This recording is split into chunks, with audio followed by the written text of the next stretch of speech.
আমি আমার ব্যক্তিগত মত হলো তারা সরকার গঠন করার মতো পরিস্থিতিতে এই অবস্থায় নাই। এই অবস্থায় নাই কেন?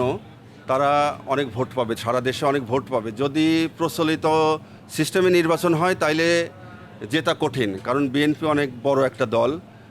বিএনপিকে মানুষ অন্ধভাবে ভোট দেয়। আওয়ামী লীগ এবং বিএনপিকে দেশের মানুষ যেহেতু সচেতন না, অন্ধভাবে ওই আমি জিয়াকে ভালোবাসি এই জন্য ভোট দেই, কিন্তু বর্তমান প্রজন্মের নেতৃত্ব কেমন সেটা দেখে না।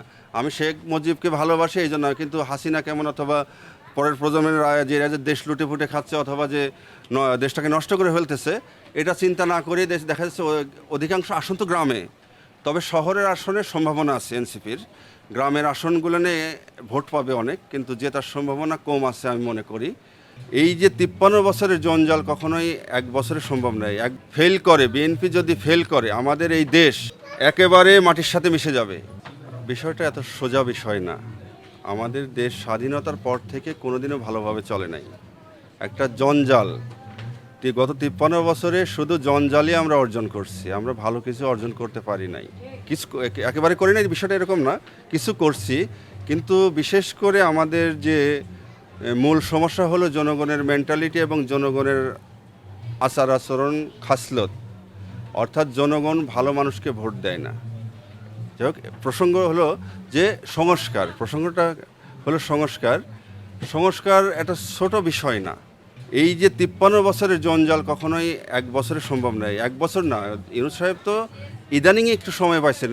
6 মাস তো ইউনূস সাহেব ক্ষমতা নেওয়ার পরে 6 মাস শুধু আন্দোলনে ঠেকা দিয়ে ওনার গেছে। উনি তো কাজে মনোযোগ দিতে পারেনি, কোনো কিছু করতে পারেনি। ইদানিং একটু উনি ঠান্ডা মাথায় কাজ করার সুযোগ পাইছেন। আমার মনে হয় সংস্কার হতে আরও বেশি সময় দরকার, মিনিমাম আরও 2 বছর দরকার।